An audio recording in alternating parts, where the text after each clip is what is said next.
खुलुमबाय बेयो बड'लेण्ड इंखं टेलिभिजन दिनै 7 फेब्रुवारि 2023 मंगलबार खालि सानसेनि बरादखौ नोंथांमोननि खाथियाव लाबोदों आं सदानन्द दैमारिया।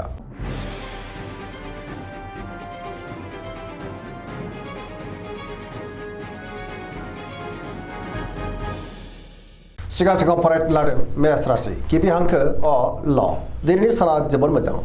बहाबा दावबायनो एबा हान्थिनो खाबु मोननो हागौ आरो मोजाङैनो हान्थिनोबो हागोन। मावनो लानाय खामानिखौ थि समावनो आरो गोरलैयैनो मावफुंनोबो हागोन। सोरजोंबा बाख्नाय जानानै गोसोखौ दिनै जोबोद गोजोननाय मोनगोन।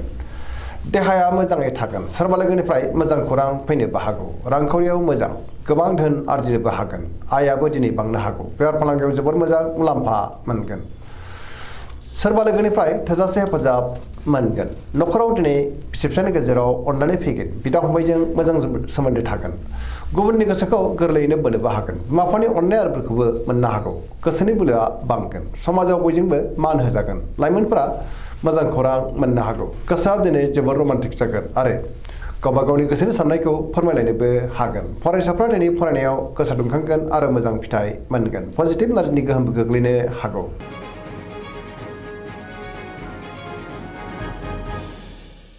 वृष राशि गिबि हांखो इ उ ब दिनैनि साना जोबोर मोजां। गोसोखौ दिनै जोबोर गोजोननाय मोनगोन। गोसोनि बोलोआ बांगोन। मावनो लानाय खामानिखौ थि समावनो आरो गोरलैयैनो मावफुंनोबो हागोन। गियाननि आंखाल जानाय नङा।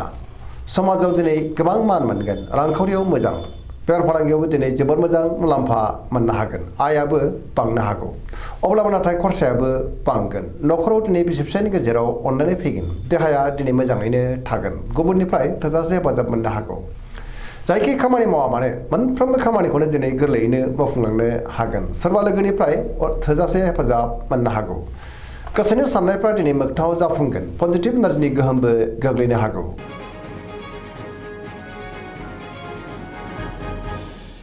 मिथुन राशि गिबि हांखो क स दिनैनि साना जोबोर मोजां। पजिटिभ एनार्जिनि गोहोम गोग्लैगोन। मोनफ्रोमबो खामानिखौनो दिनै मोजाङैनो मावफुंलांनो हागोन। गोसोनि साननायफ्रा मोगथाङाव जाफुंगोन। गियाननि आंखाल जानाय नङा। गोसोखौ दिनै जोबोर खुसि मोनगोन। गोसोआ जोबोर रमान्टिकबो जागोन। लाइमोनफ्रा गावबा गावनि गोसोनि साननायखौ फोरमायलायनोबो हागोन। देहाया मोजाङै थागोन। रांखावरियाव मोजां। अब्लाबो नाथाय खरसायाबो बांनो हागौ। बेफार फालांगियाव दिनै जोबोर मोजां मुलाम्फा मोनगोन। न'खराव बिसि-फिसायनि गेजेराव अननानै फैगोन। गोसोनि बोलोआ बांगोन। समाजाव बयजोंबो मान होजागोन। मावनो लानाय खामानिखौ थि समावनो आरो गोरलैयैनो मावफुंनोबो हागोन। सोरबा लोगोनिफ्राय मोजां खौरां फैनोबो हागौ। सोरजोंबा बाख्नाय जानोबो हागौ। गुबुनजों दिनै मोजां सोमोन्दो लाखिनो रोंगोन। लाइमोनफ्रा जोबोर रमान्टिक जागोन आरो गावबा गावनि गोसोनि साननायखौ फोरमायलायनोबो हागोन।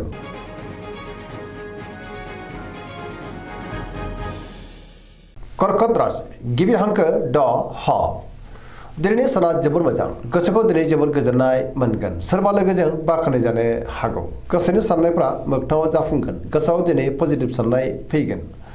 मावनो लानाय खामानिखौ थि समावनो गोरलैयैनो मावफुंनोबो हागोन। रांखावरियाव जोबोर मोजां होनजायो। गोबां धोन आरजिनोबो हागोन। बेफार फालांगियाव दिनै जोबोर मोजां मुलाम्फा मोनगोन। न'खराव बिसि-फिसायनि गेजेराव अननानै फैगोन। समाजाव लोगो लेवा बांनो हागौ। देहाया दिनै मोजाङैनो थागोन। गुबुननिफ्राय थोजासे हेफाजाब मोनगोन। जायखि खामानि मावा मानो मोनफ्रोमबो खामानिखौनो दिनै मोजाङैनो मावफुंलांनो हागोन। समाजाव बयजोंबो मान होजागोन। गुबुननि थाखाय गोबां मोजां खामानि मावनानै होनोबो हागोन आरो सोरजोंबा बाख्नाय जानानै गोसोआ दिनै जोबोर गोजोनगोन।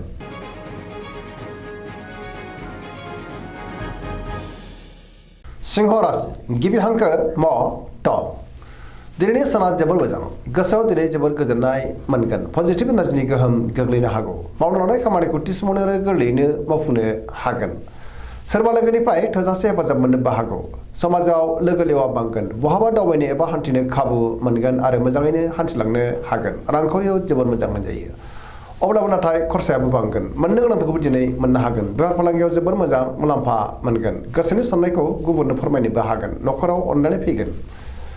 गुबुननि थाखाय गोबां मोजां खामानि मावनानै होनो हागोन। देहाया मोजाङै थागोन। बयजोंबो गोरोबनो रोंगोन। सोरजोंबा बाख्नाय जानानै गोसोआ दिनै जोबोर गोजोनगोन। लाइमोनफ्रा जोबोर रमान्टिक जागोन आरो गोसोनि साननायखौ फोरमायलायनोबो हागोन।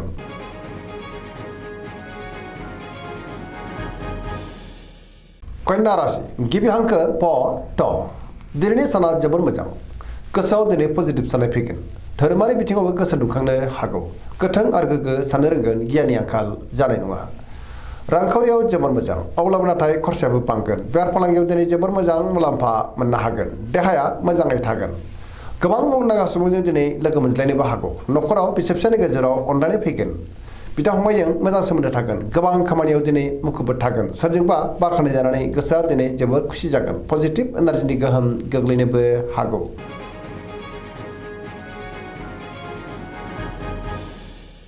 तुला राशि गिबि हांखो र ट दिनैनि साना जोबोर मोजां गोसोखौ दिनै जोबोर गोजोननाय मोनगोन सिगांनि बबेबा जेंनाखौ दिनै गोरलैयैनो सुस्रांनो हागोन गियाननि आंखाल जानाय नङा गोसोनि बोलोआ बांगोन गोसोआव दिनै पजिटिभ साननाय फैगोन गोथों आरो गोग्गो साननो रोंगोन गियान जायखि खामानि मावा माने मोनफ्रोमबो खामानिखौनो दिनै मोजाङैनो मावफुंलांनो हागोन रांखावरियाव जोबोर मोजां गोबां धोन आरजिनोबो हागोन बेफार फालांगियावबो दिनै जोबोर मोजां मुलाम्फा मोनगोन न'खराव बिसि फिसायनि गेजेराव अनलायनाय फैगोन समाजाव मान मोनगोन गुबुननि थाखाय गोबां मोजां खामानि मावनानै होनोबो हागोन लाइमोनफोरनि गोसोआ दिनै जोबोर रमान्टिक जागोन आरो गावबा गावनि गोसोनि साननायखौ फोरमायलायनोबो हागोन सोरबा लोगोनिफ्राय थोजासे हेफाजाब मोननो हागौ पजिटिभ एनार्जिनि गोहोम गोग्लैगोन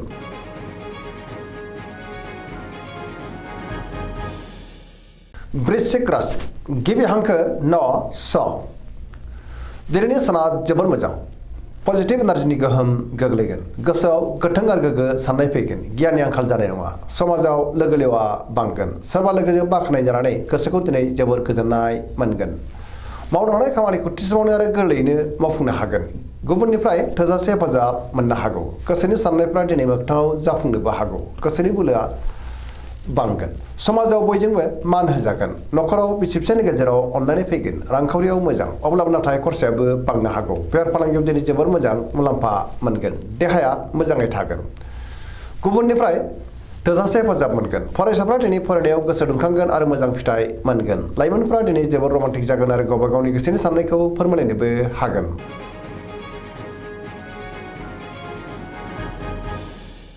धनु राशि गिबि हांखो ढ फ भ दिनैनि साना मोजां आरो गाज्रिनि गेजेरजों बाबेरलांगोन गोसोआव गोनो गोथो साननाय फैनोबो हागौ गियाननि आंखाल जानोबो हागौ गोसोनि साननायफ्रा देबारनांगोन मावनो हानाय खामानिखौ थि समावनो मावफुंनो गोब्राब जानो हागौ रांखावरियाव मोजां अब्लाबो नाथाय खरसायाबो बांगोन बेफार फालांगियावबो मोजां होनजायो गुबुननि थाखाय नाङा फाङा जेंनायाव गोग्लैनांनोबो हागौ सांग्रां जानाया गाहाम बहाबा हान्थिनो खाबु मोनगोन आरो मोजाङैनो हान्थिनोबो हागोन देहाया दिनै मोजाङै थागोन अब्लाबो नाथाय जानाय लोंनायाव सांग्रां जानांगोन बिदा फंबायजों मोजां सोमोन्दो लाखिनोबो रोंगोन लाइमोनफ्रा जोबोर रमान्टिक जागोन आरो गावबा गावनि गोसोनि साननायखौ फोरमायलायनोबो हागोन पजिटिभ एनार्जिनि गोहोमबो गोग्लैनो हागौ धोरोमारि बिथिङाव दिनै गोसो दुंखांगोन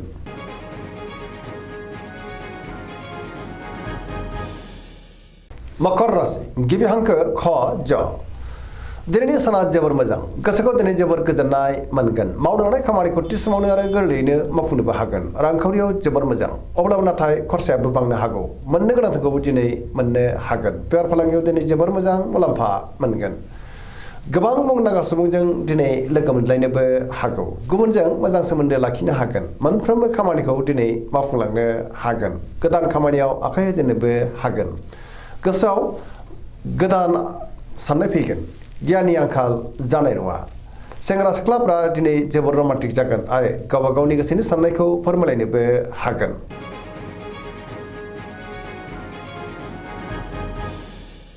कुम्भ राशि गिबि हांखो ग स दिनैनि साना मोजां आरो गाज्रिनि गेजेरजों बाबेनलांनो हागौ गोसोखौ दिनै जोबोर उसुखुथु मोनगोन गियाननि आंखाल जानोबो हागौ गोसोआव नेगेटिभ साननाय फैनो हागौ सोरबा लोगोनिफ्राय हरखाबै गाज्रि खौरांबो मोननो हागौ सांग्रां जानाया गाहाम समाजाव नाथाय मान मोनगोन गोबां मुंदांखा सुबुंजों लोगो मोनज्लायनोबो हागौ रांखावरियाव मोजां बहानिफ्रायबा गोबां धोन मोननो हागौ देहाया दिनै मोजाङै थागोन अब्लाबो नाथाय जानाय लोंनायाव सांग्रां जानांगोन धोरोमारि बिथिङाव गोसो दुंखांगोन न'खराव दिनै बिसि फिसायनि गेजेराव अनलायनाय फैगोन गुबुननिफ्राय थोजासे हेफाजाब मोननो हागौ बिमा बिफानि अननाय आरोफोरखौबो मोननो हागोन बहाबा दावबायनो खाबु मोनगोन अब्लाबो नाथाय नेगेटिभ एनार्जिनि गोहोम गोग्लैनोबो हागौ सांग्रां जानाया गाहाम